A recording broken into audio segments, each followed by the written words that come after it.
Hi and welcome back. Telegram is one of the top free messaging apps, preferred as a daily chat app. Any form of misdirection or incorrect usage could have severe consequences not just for yourself, but to your business and to your customers as well. And this becomes a top concern for business owners. This is why policy, security, privacy, and other features are provided so that all of us can get the best experience of the messaging service. The following are 10 types of misconduct that you should avoid at all costs on Telegram. Number 1. Heavy discussions that need tough decisions. Apart from connecting people, messaging apps are used to get quick and urgent replies as the messages are sent and received in real time. So when it comes to work-related topics that require quick decisions, the recipients are expected to reply the messages ASAP. However, when it comes to deeper and longer discussions, which can't be decided over a short period of time, it should be discussed via email or a face-to-face meeting. All of the important documents should be attached in an email thread so that everyone can keep track of the progress. To use a messaging app as a corporate email would just make things very inefficient. Number 2. Having a long conversation. There are people who just love to chat casually without any real direction. This makes the other members of the group distracted by the frequent notifications coming in and severely reduces productivity. It'll steal lots of your time and other people's time just to check on unimportant messages. You know that in this digital age, those who are frequently on their smartphones have been conditioned to check their phones every once in a while. To address this, you can put notifications on mute or ignore the messages, but there is always that itchy feeling to check or even the fear of missing out on the conversation. Number 3, reading without replying. Messaging apps are used to get immediate replies, so leaving people hanging, especially when you have read the message, is considered rude. So the best way is, if you have your hands full or you're busy at that moment, just reply that you'll get back to them when you can. Remember, better late than never. Do your best to reply to the message accordingly and be professional and efficient in serving your customers. Number 4, moving on to the next topic without finishing the current one. When someone comes up with a topic, let's say topic A, it's advised to not interrupt and start on a new topic. The previous topic needs to have a conclusion, to be closed, or have a specific action points before moving to the next one. This is because topic A might be an important matter that needs immediate attention or a quick decision, but can't get the required attention if the discussion goes off course. Number 5, having an A to B conversation in the group. As chat groups are shared amongst all members of the group, everyone would appreciate if the topics or conversations spoken about are relevant to the entire group. In this situation, what it means is a conversation that happens between 2 or 3 people. If they're talking about something else that's related only to them, it's advised for them to take it to another chat group with only them in it or meet up in person. People will tend to be annoyed if individuals start spamming the group with unrelated messages, and this would encourage people and your customers to exit the group.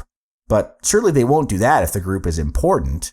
So, for example, they receive important promotions or offers. Number 6, revealing P&C information of yours or others. Even though you're in a group where you know all participants, it's advisable not to reveal any private and confidential information online. There's always a risk that your account could be hacked by a third party, or there might be someone who will take this opportunity to sell the information to third parties. Doesn't matter how many times you've updated the app to the latest version with the upgraded security and privacy features, or how well you know the person, it's always important to practice good security. Just be careful. Number 7, unaware of the words spoken. Choice of words is important, and in the case of a messaging app, there is no tone of voice communicated, no sarcasm filter. Unless you send a voice message where the recipient listens to it, messaging apps have no tone of voice. It's worth repeating. This can sometimes create misunderstandings when the words read are misinterpreted as something else and taken out of context.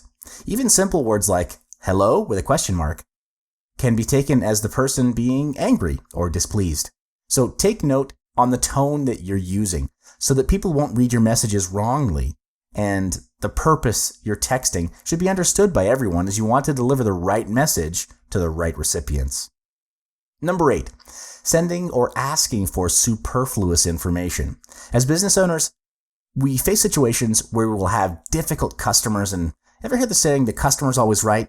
Well, I don't really subscribe to it because it puts us business owners in a situation where we can be severely taken advantage of by customers, especially in the case of a messaging app where there's almost zero face-to-face conversation. It's easy for people to start asking about sensitive and personal issues. This crosses the line and is off topic. Take, for example, if customer service becomes too friendly with customers to the point where they start talking about things that are outside of work.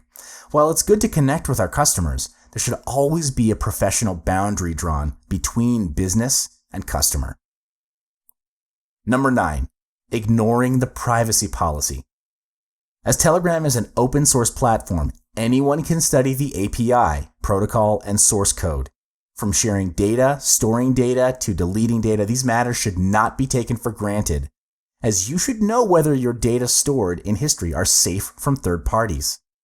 Be advised, Telegram never shares your data with anyone. Every data is stored with encryption on the server, and whenever you delete messages, they'll be deleted from history and permanently deleted when your partner agrees to delete the message as well. Telegram always asks your permission before syncing your contacts.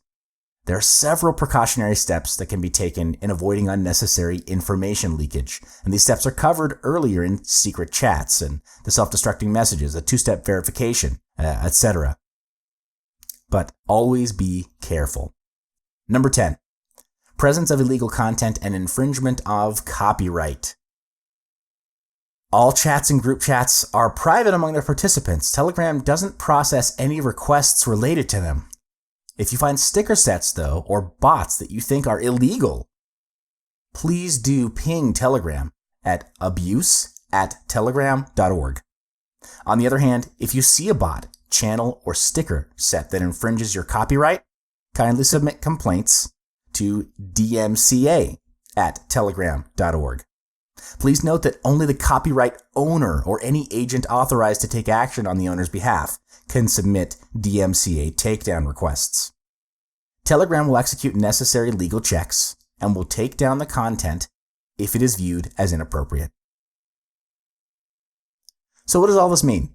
We covered the 10 misconducts as a guide for you as a business owner because communication is important. You may be using Telegram to connect and engage with your customers, or you may even use Telegram to run your business by communicating with your staff. Both ways still deal with communication. To manage this, it's always good to set ground rules and the context of the group chat or channel at the very beginning. This is to ensure that people act and communicate accordingly, and disregarding the rules would result in them being kicked out or banned from the group, and they'll know this clearly from the beginning. This concludes this video on Telegram's rule of thumb. I'll see you in the final video.